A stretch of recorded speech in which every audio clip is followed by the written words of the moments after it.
démocratie et le progrès social. Notre parti du peuple, parti de la majorité, union pour la démocratie et le progrès social.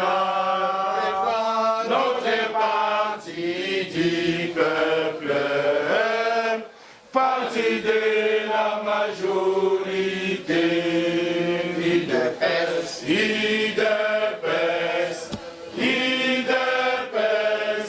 UDPS,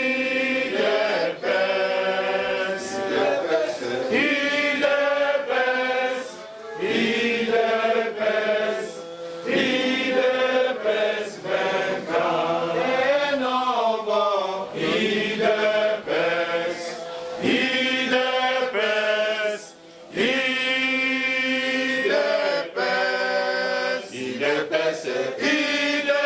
UDPS, UDPS, UDPS, vaincra. Debout, debout, combattants de l'UDPS, nous luttons pour la démocratie, la liberté, le pouvoir, qui sont l'émanation du peuple. Debout, debout, combattants de l'UDPS, luttons pour la démocratie, la liberté, le pouvoir, qui sont l'émanation du peuple. UDPS, UDPS, UDPS, UDPS,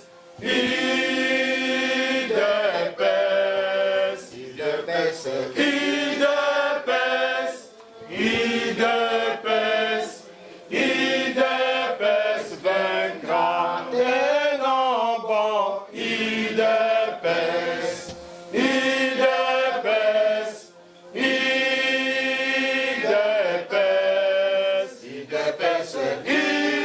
UDPS, UDPS, UDPS, vaincra. UDPS, viva! Viva! Section Les Manants, viva! Viva! Etienne Tshisekedi, viva! Viva! Viva! Viva! Tshisekedi, héros national, père de la démocratie en République démocratique du Congo. Félix, chef de l'État, béton, béton, béton, bipou rouge, aigle majeur, foulard dédié. Bamba, bamba, bamba! Maré! Merci beaucoup, président. L'élément est belé que nous avons un botika ngamo na kosila na ye ake kosimba esika basimbaka te ti na kobundisa, n'est-ce pas, kobundisa bato bakengela mokonzi ya mboka. En tout cas eloko wana mokili mobimba emonaki yango tofingama te ebele ntango mosusu bino bozalaka na bareseau ya bato bazalaka libanda te, mais biso toza na bareseau ya bato ya libanda. Je vous assure, nous avons été humiliés et insultés comme pas possible. Tofingamaki ebele, mais nzambe asungaki jusqu'à ce que na kati ya parti lokola toza parti de droit, parce que soko tozolinga état de droit, il faut partir à la partie de droit, n'est-ce pas? Partie de droit eza parti oza respecter d'abord ma commune na ye, ba statut na ye, ba règlement na ye. Eza ko supporter ko pe ko respecter ni ba texte ya mboka, nde parti de droit.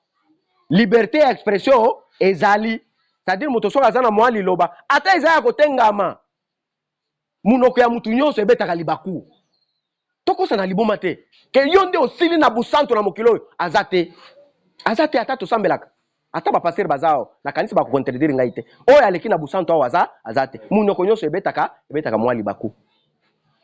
Alors c'est pourquoi tolobaki keno en réalité tokotikaka kaka parti kokendaka na kotengama te, il faut moko tozonga na nzela. Tokomi na période oyo il fallait session ya CDP et Salema. Session ya CDP et ko Salema na mokolo ya le 29 janvier mokolo le 29 janvier ezalaki nini ezalaki session ya CDP 4e session extraordinaire na 4e session extraordinaire tozalaki biso sur la permanence ezali convoqué na président wa Kwenda na CDP Mobimba oyo ezali lokola cour constitutionnelle na biso tribunal na biso ya kati commission nationale ya discipline eye komonisa biso keno ezali na makambo maike ndeko na biso Kabundi asalaki makambo yango nini akei wapi na Kingakati elekaki na television makambo wana na communiqué wana mais lokola mpepe bato bebele bakangaki yango te akei kuna akei koyebisa Kabila keno monsieur Kabila biso tomoni ke yo ozali ancien président ozalaki na ba député na parti na yo tomoni ke ba député à parti na yo nde baleki na majorité na assemblée nationale yango tomoni ke yo lokola ozala ba député ebele normalement yo nde oko former gouvernement oko pesa biso mwa ba poste oyo oko linga esali nini et empêcher sikoyo mokonzi ya mboka n'est-ce pas selon l'article 78 de la constitution n'est-ce pas asala nini a nommé informateur n'est-ce pas parce que constitution est lobby mokonzi ya mboka yo soko s'installer otali ndenge nini parlement ezali n'est-ce pas okonome informateur et okonome informateur wana ndo akotala majorité na kati ya assemblée ya parlement majorité ekodeniche nani akozala premier ministre ba former gouvernement yesi ko asi asali musala wana en d'autres termes il s'est autoproclamé informateur selon ce que nous avons appris il semblerait il paraîtrait lokola ba français balobaka biso to ba français te biso to ba congolais c'est ça qui lui a valu le poste du premier vice-président de l'Assemblée nationale balobi lokola yo sa opesi biso kope wana biso pe toko pesa yo mwa ebonga kono okofanda kuna toko sala nayo n'est-ce pas akomi neti nani akomi neti mukala oyo to bandoko benga na tango akala mukala na kati ya ba quartier vie moko boye azala kawana atindaka mwa ba petit mukonfia bakende kulukela ye mwa cigarette n'est-ce pas bakende kulukela ye ka mwa verre ye azavie ya quartier azavie bombaz bako komona ete ka keuluka mwa ata mwa dumar mwa kwanga ya kokende osomba te ba petit mukala na ye bakendaka amona ni lokola akoma mukala ya FCC na ya Kabila il dépêche se jeter aux oubliettes et commis clientélisme na mutu ya IDPS n'est-ce pas soki yo ofongoli miso pona koloba non en tout cas il faut biso IDPS ba combattant bazwa 70% boy na boy okomi ennemi oza un homme à abattre yo okozwa poste te yango mona ki batu nyonso bakomi nini batu nyonso bakomi ba supporter n'est-ce pas batu nyonso bakomi ba mendiant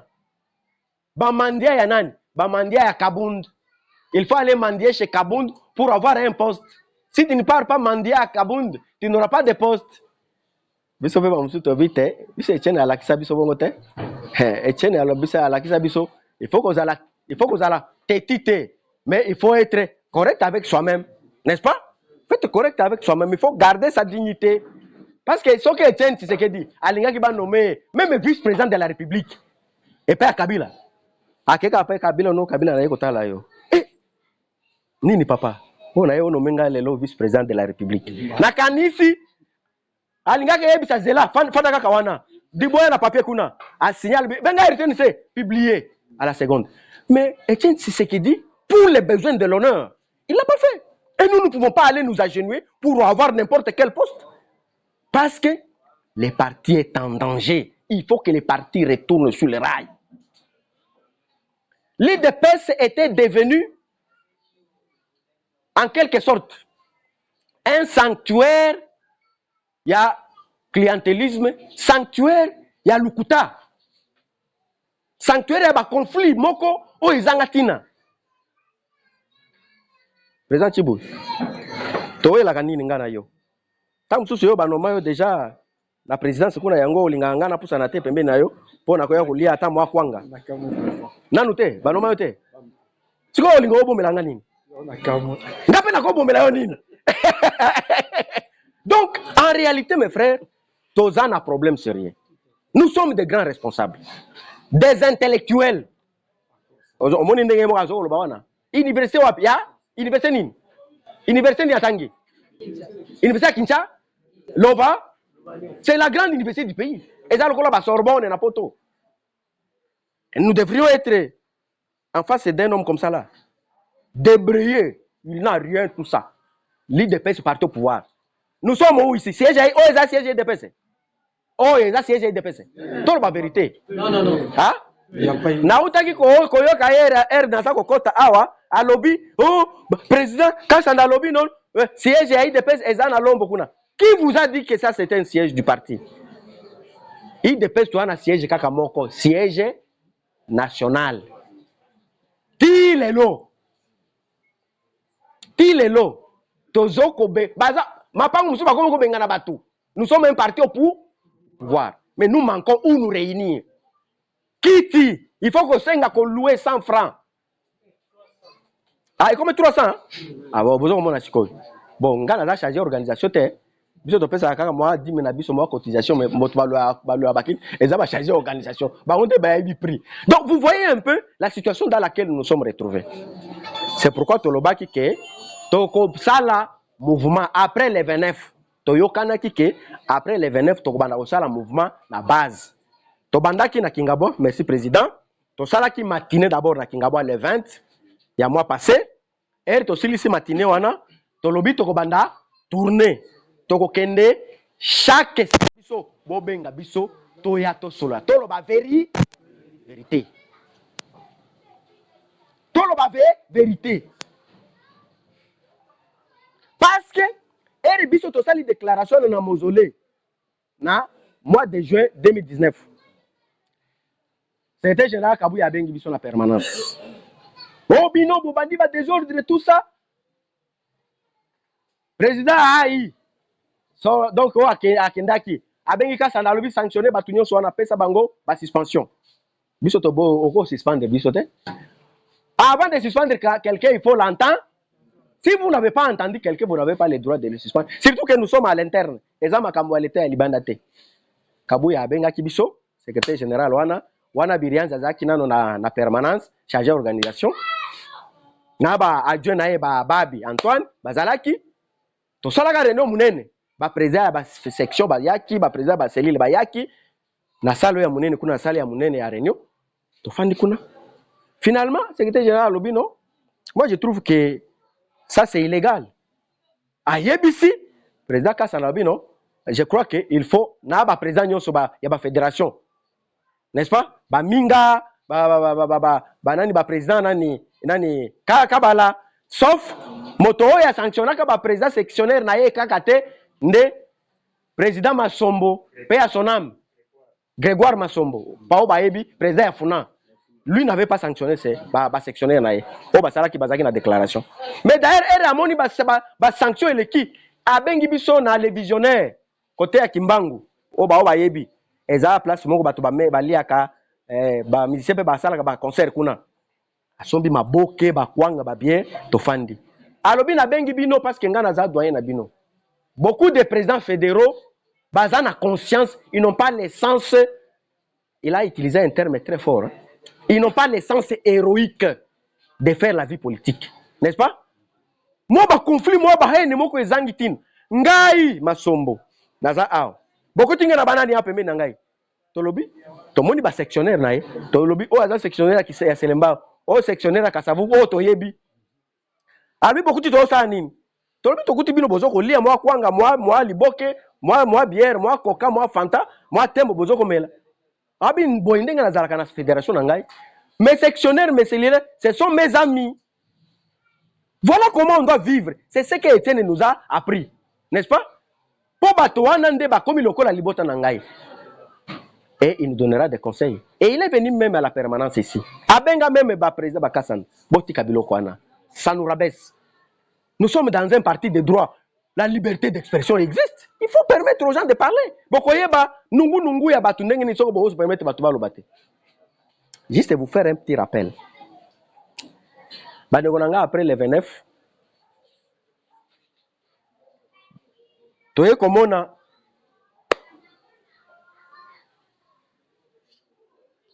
Commission nationale de la discipline est prononcée par sentence contre Kabound, honorable Jean-Marc Radio du parti. Bah élevé secrétaire général Kabouya, Naraya secrétaire général. Pour dire quoi? Pour dire que a commis Oyo, moto Oyo a siégé na directoire. Parce que elle va présenter secrétaire général Kabouya, bah yeko babengi président ya CEP Jacquemain, pour na ba Oyo bazala ki na kanisi ba monaki, ba temisi bango nyonso. Pour dire que ngonga mususu et belemi na kati ya IDPS. C'est le directoire maintenant qui doit siéger. C'est vrai que na période wana na ba bazala ki soko botala ki bien. D'ailleurs monana ki polele même na télévision. Ngana na landa ki yango du début à la fin na nani na télévision ya nani Bosolo na politique. Bato ebele balo bazo bude te ya be kende na ye lokolo ba bengene Kabound ye pe kaka akende na ye ba mususu bazo sepela ebele baza ko bude mais loko moko oyo eyaki ko sepelisa biso ba mususu eza nini ere ba pesi moi liloba alobi bandeko na ngai nazo comprendre bino nyonso sentiment boza nango eloko nini nakoyebisa bino ke oyo eleki mbala oyo bato nyonso bino nyonso bokosepela. C'est ça sa déclaration. Après ayeko bakisa alobi ya solo naza secrétaire général mais nakoki kozala na bao balingaka ngai te mais naza secrétaire général ya bato nyonso wana balinga ngai te naza secrétaire général na bino mais boso sala calme bala oyo makambo ekokende liboso parti ekozala kitoko. N'est-ce pas? Na tambola ki awa lelo na yaki na mwa ndambo ya mwa mikanda ngo euti wapi? Eza mikanda ya musala ya session ya CDP oya le 29. Parce que événement ya munene ya parti ya suka yango wana. Est-ce que batu nyonso bazana mwa mukanda ya kotanga na kati tangu susu batu nyonso bazana mwa mukanda te. Yango na lobaki na komemela président Chibu mwa ndambo ya mikanda akopesa ba cellulaire na ba responsable mususu pour que désormais ba combattant na ba responsable parce que les partis c'est la base. C'est comme ça qu'on nous a appris à l'IDPS, n'est-ce pas? Tozana système nini? Pyramide renversée. Système nini? Pyramide renversée. Alors base il faut la vérité. Yango na lobaki na koyela mwanda mba mikanda oyo o kabola na ba président cellulaire na bato ya ba ligue bato nyonso bazwa mikanda batanga, n'est-ce pas? Eloko nini ekomami na kati? Est-ce que lelo oyo mutu moko na kati ya IDPS akoko telema par exemple toloba nao na bato misato président Wakwenda, président Shabani na secrétaire général Kabuya moko akoko loba akotelema ke ngai na bengani yo na parti na IDPS na misato oyo mokana na bango ezali awa na kanisi président ye moko akozwa temps pona kokabola ndambu epa ya ba kambia parti la base parce qu'il faut bato ba parti ndenge nini za ko fonctionner. Après le 29 to bandi ko yoka mwa ba nungu oh voilà biso toza d'accord te na président Wakwenda azoko boma IDPS to landi yango bazako boma IDPS yango tozoko bengana ye boko bengana ye yatina nini? Oh, parce que il y a lobby que non désormais makambo nyonso Kabound anomaki ba fédéraux ba décision ya Kabound nyonso ekwei na mai. Elingi koloba nini? Elingi koloba ke non bato nyonso Kabound anomaki na yo atindaki na ba ministère, na yo atindaki na ba entreprise, na yo atindaki na présidence bango nyonso bakwei. Ngai moko nalandaki secrétaire général Kabuya na permanence na matinée na ye azolo bango na munoko na ye bayebisi ngai te po aloba ke bakonselier nga moko na yokaki ye esika nazalaki na fandi nabi me eloko nini oyo naza komona na miso na ngai ube nazoyoka na miso na ngai ya solo to eza neti ndoto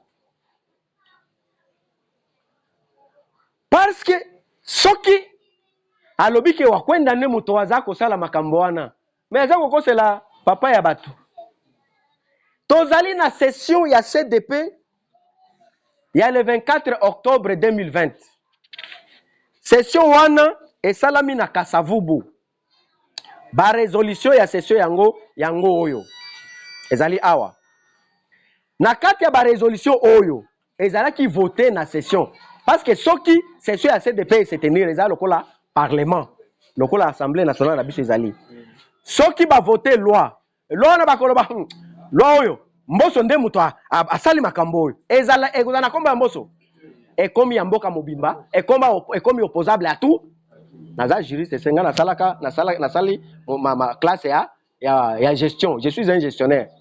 Moi, je suis en économie. J'ai fait les sciences de gestion, je suis économiste. Donc, on va bien en économie appliquée. C'est ce que moi j'ai fait. Tant que je suis bazaria, nous avons les notions. Mais oui, les droits administratifs, les droits civils, on nous a appris ça. N'est-ce pas? Alors, juriste bazaria, n'est-ce pas? C'est sur un CDP et lobby que non. Tous les actes qui ont été pris de manière illégale par quelqu'un qui avait pris le pouvoir illégalement sont comment? Sont cadiques. Alors, est-ce que c'est Wakwenda?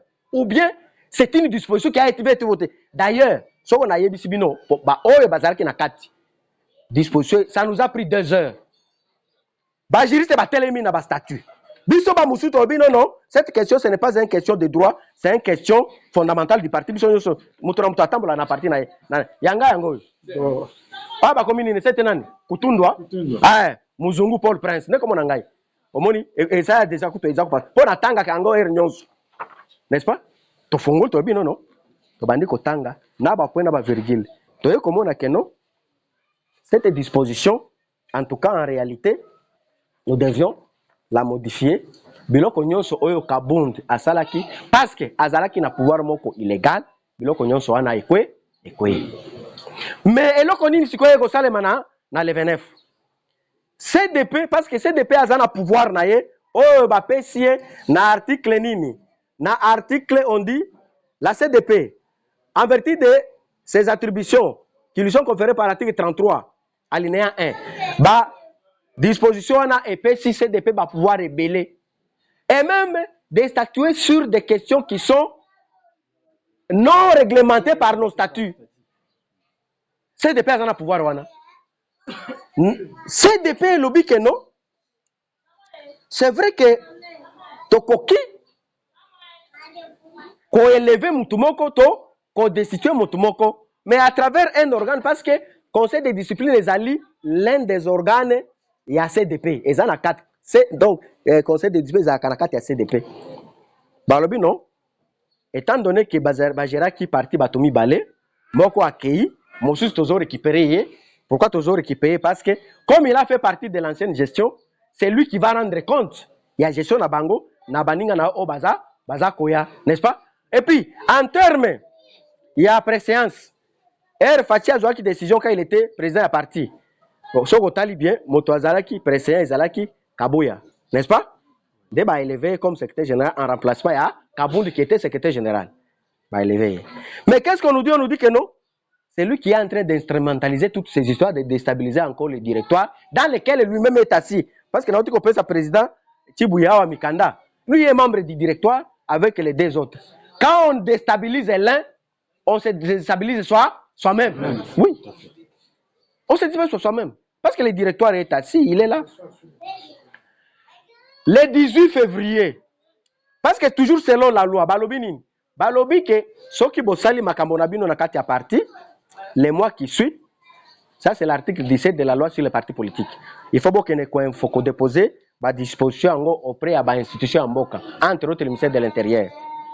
Le 18, Tokendaki, Bao Bazaraki, Bamonaki, to accompagnaki président ya CDP na ba cadre mususu na ba membre ya CDP ko kende kotika mikanda partout entre autres na Assemblée nationale parce que lokola Jean-Marc Azali président Azaki vice-président ya Assemblée nationale ba bengane na IDPS poste azo occupé na Assemblée nationale Azaki ya IDPS Azaki a été il fallait Assemblée nationale bazala informer toké topesi président Mbosso mikanda kolobake désormais président Mbosso honorable Jean-Marc Azali sous na IDPS poste on est faux et comment moya motomusus et même quand le président Mbosso a reçu le président Wakwenda ils en ont parlé sur la nouvelle personnalité à IDPS qui est aussi député à l'Assemblée n'est-ce pas nationale où il a remplacé Ndeko Jean-Marc na poste parce que ça poste ya parti.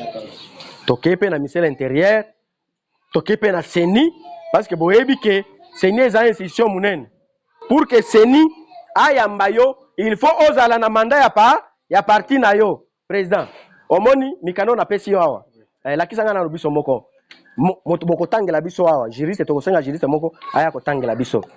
Na mikanda oyo ba pesi ba komeli président ya CENI. Boyo kabino moko nini ba komi awa. Maître yo ko tangela biso. Union pour la démocratie et le progrès social. Directeur du parti. Mandat de représentation. Nous soutiennons Wakwenda Bokassa Victor et Chabani Jacquemain, respectivement président de la Convention démocratique du parti et président de la Commission électorale permanente de l'Union pour la démocratie et le progrès social, IDPS Tshisekedi en sigle. Tous membres des directeurs du parti, conformément à l'article 26 des statuts, tel que modifié, corrigé et complété à ce jour.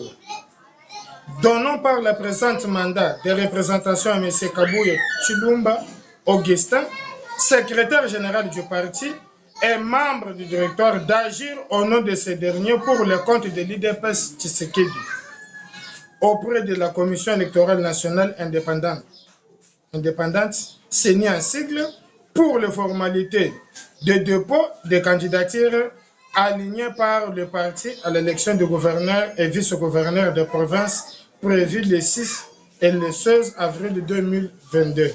Le présent mandat lui est délivré pour servir et évaluer ce qu'est des droits. Fait à Kinshasa le 19 février 2022. Signé par Victor Wakwenda Bokassa et Chabani Loko Jacquemain, président de la CEP. Bomoni yango banani bapesi mandat na secrétaire général Kabuya. Président Wakwenda ya CDP, membre ya directoire. Na président Chabani, membre ya directoire. Bapesi sikoyo secrétaire général Augustin Kabuya, membre pe ya directoire. Eloko tobande kubundela efanda yango wana. N'est-ce pas? Biso na bino tozalaki na kati ya mkando yo. Esika babande kokoma mukanda yo tozalaki mutu sikoyo akolinga aya kotia lisusu ba désordre. Esika désordre ezali, est-ce que nous on peut accepter ça? Tokolinga ngo juste. Tant ezate. Bande konanga yi. Tozali na deuxième trimestre ya dernière année parce que l'année prochaine est année électorale. N'est-ce pas? Deuxième trimestre. Année ezalaka na 4 trimestres. Yami balé yango tozo lia déjà. Nous sommes en train de grignoter le deuxième trimestre. Faut-il continuer à rester dans la distraction? Quand est-ce qu'on va organiser les partis? Parce que les partis étaient émiettés. Par qui? Par la mégestion de l'ancien comité directeur du parti, entre autres, géré par Kabound, avec notre secrétaire général Kabouya. Continuons à créer. Nous devons encore accepter que quelqu'un nous bouffe, même une semaine, même un mois. Mais non. Yango biso tolobaki, toko tambola, na kati yaba, organe de base pour que to sensibiliser, ba cadre na, ba responsable ya base pour que plus jamais nous devons continuer à rester dans la distraction. Question mi balé mi satu, ezo tourner, na kati ya mitu ya batu. Article 26 c'est lobby, mandat directoire eza ya 30 jours, n'est-ce pas? Alors, président Wakwenda Lokola, Azalaki président à CDP, il fallait ça la 30 jours accueilli. Parce que poste à président à CDP est rotatif. N'est-ce pas? Ezali na article 26. Nakosi? Na article 26. Il y a statut. Il y a ah? Mais, si koyo, toyo komona ke, na article 33, alinéa 1, CDP, statut EPC, va pouvoir révéler. Même à modifier le statut en haut. Donc, les statuts donnent à la CDP le droit de modifier les statuts. Si vous avez l'article 31, alinéa 1, 33, alinéa 1, je pense que il faut assenguer aux statuts dans parti. Parce que même s'il est le président du parti, il n'a pas le droit de vous tromper. Parce que dès que quelqu'un vient adhérer à la cellule, cette personne-là devient le politicien, comme son président. Ce que vous adhérez à la parti, ah ouais, ça musique, ah ouais, ça église, ah ouais, ça nin, et ça parti pour, ma soeur Tozolo, bah ouais, ça poli, donc boza banane, bah poli, bah politicien. Vous êtes des politiciens, comme le président du parti est politicien, chacun d'entre nous est politicien. C'est pourquoi, il faut que na statut na ye moto akosa muninga te, n'est-ce pas? Soki totangi.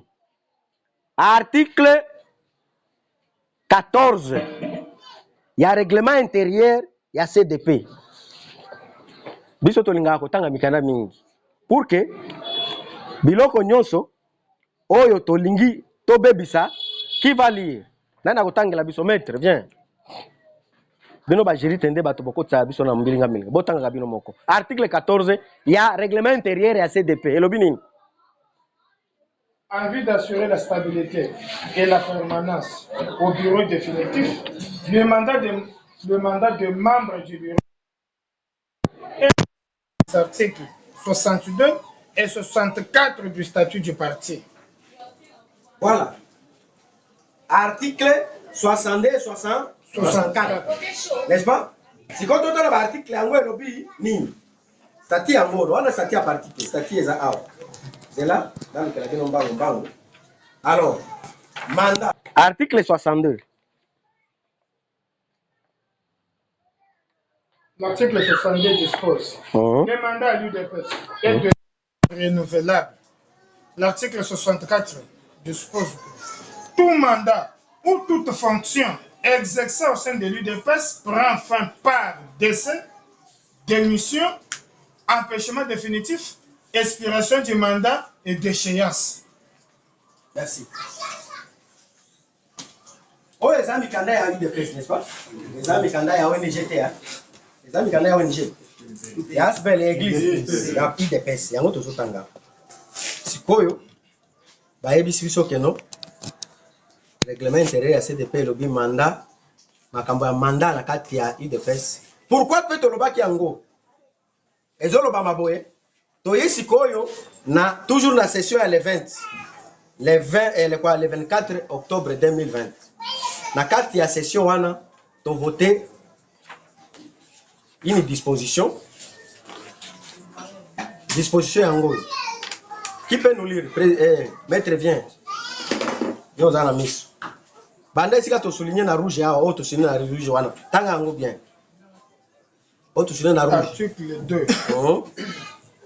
Président du bureau de la commission démocratique du parti CDP en sigle, la nuance en exercice article 26, 31 dernier alinéa a été rejetée conformément à l'article 14 du Relations internationales bar CDP en sigle, du règlement intérieur bar CDP en sigle, article 28, 62 et 64 des statuts, articles 31 et 48 du règlement intérieur du parti. Merci. Oyezali, article 2, il y a 6e résolution, il y a session, il y a CDP, il y a le 24 octobre 2020. Il y a un obiso tolobi sikoyo bon. Na libota nyoso, problème ezangaka. Ngai ndenge naza awa président Chibu ndenge naza wana na biso nyonso tofandi awa moto na moto na ndako na ye mwa makambo ezali mais problème ezalaka nini ndenge nini yo oza kogere makambo na kati ya ndako na n'est-ce pas? Eza na basi oyo bafandi na mabala bazalaka na kindoki mobali ayebiki mwasi na ngai azalaka ndoki bato nyonso nde balobela yango me mobali na ye kutu soko tangile mwasi na ya mwasi na nga za musantu pendant que mobali ayebiki mwasi na za kindoki. C'est-à-dire quoi? C'est ça sa façon de gérer cette histoire là et il est à l'aise, n'est-ce pas? Et ça na basi oyo babivaka na mibali bazali ba criminel bame armé mais soki omoni mwasi na ye otangile mobali na ye nde musantu ya basantu. Comment vous gérez les problèmes? C'est ça les problèmes. Le problème lui-même n'est pas un problème. Mes chers frères, ngai na lobaki tokotambola pona koloba vérité sur les partis. On nous dit que c'est le secrétaire général qui est en train de créer des petites zizanies. C'est ce qu'on nous dit. Mais nous-mêmes, nous ne sommes pas interdits d'aller le voir. C'est notre chef. Aza chef Nangai, Aza chef Nayo, Aza chef Nabiso. Il a été institué par l'organe habilité d'instituer les personnalités au sein du parti. C'est la CDP. Et nous, de quel droit nous pouvons le nier? Il est notre secrétaire général. Je crois que le moment venu, nous irons. Tant que nous avons la délégation, nous avons le président. Tout le monde a directoire. Il fallait ça la moussala déjà. Parce que les combattants, ils ont tout wana. Nakani so yabiso échange à l'élo. Ils allaient payer dialogue, ils ont monologue. Ils allaient matiner que nous n'assisons koloba. Allez. Alléluia, amen. Ils ont monté. So moi, nous les alliés président, on fait ça battre. Batona, to répondre bango. Souci nabiso ezalaki. Pour ça, la moi effort, ya kolukandenge nini. Il faut te pousser directoire et talamoussa, moussala et organisé par parti. Mes chers, organiser ces partis, on peut le faire dans moins d'un mois, 2 mois. Parti est bandit qu'on tourne à la vitesse moussous. Moi, je vous le dis. Parce que les capacités, nous en avons. Faire tourner ces partis dans le mois d'avril. Donc, comme à juin, les 30 juin, on fait indépendance en beaucoup. L'île de pêche tourne dans la dimension moussous. En plein, donc, en plein régime. Donc, la moteur est tournée. C'est possible. C'est possible. Mais nous les mamans, et tout ça, des avoués, c'est ça. Allez, papa le matin debout. Kabouya, Azon Salaboy. Non, écoutez, ce sont ces distractions. Ce sont des distractions.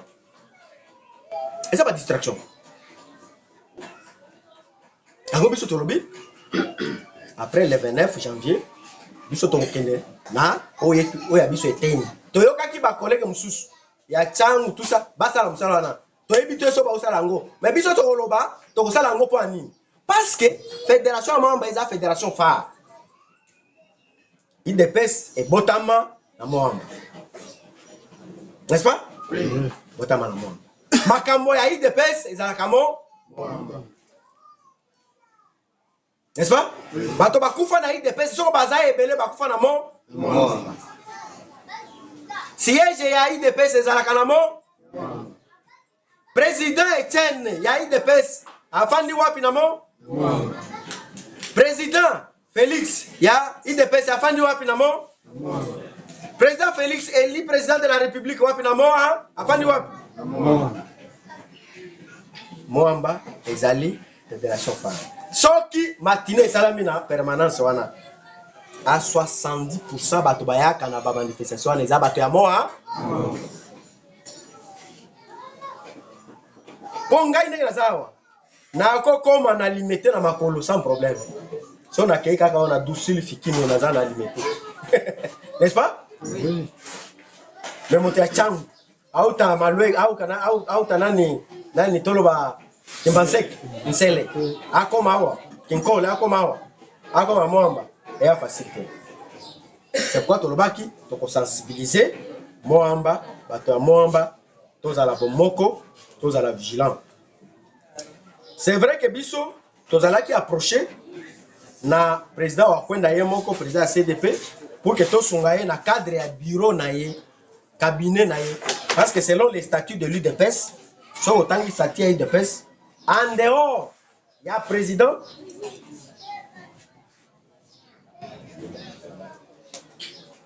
en dehors il y a président il y a parti il n'y a que le président de la CDP qui a le droit d'avoir un cabinet politique.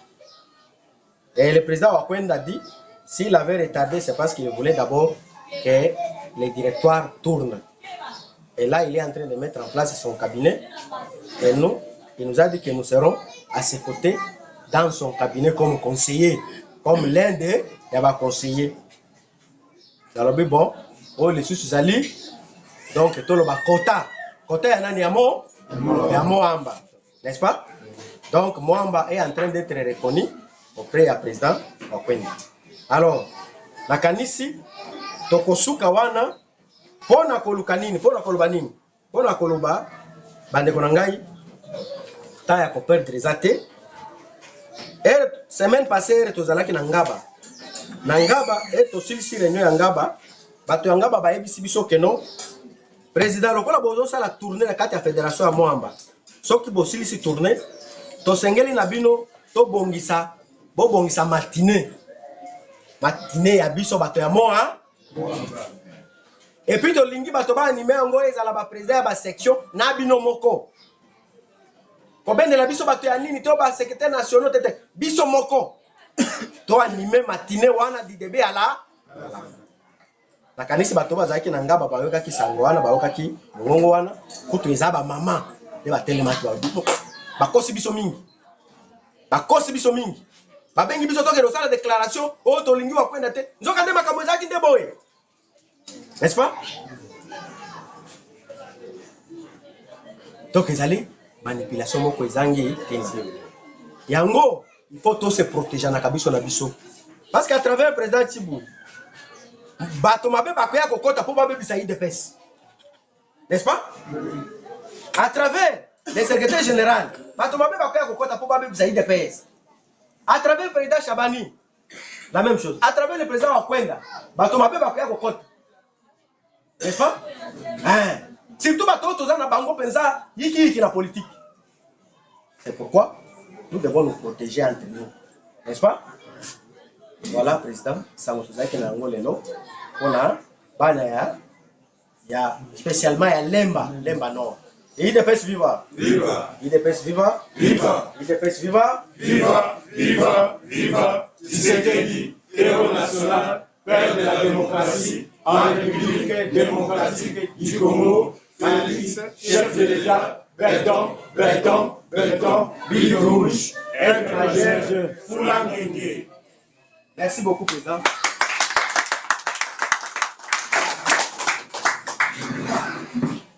Merci.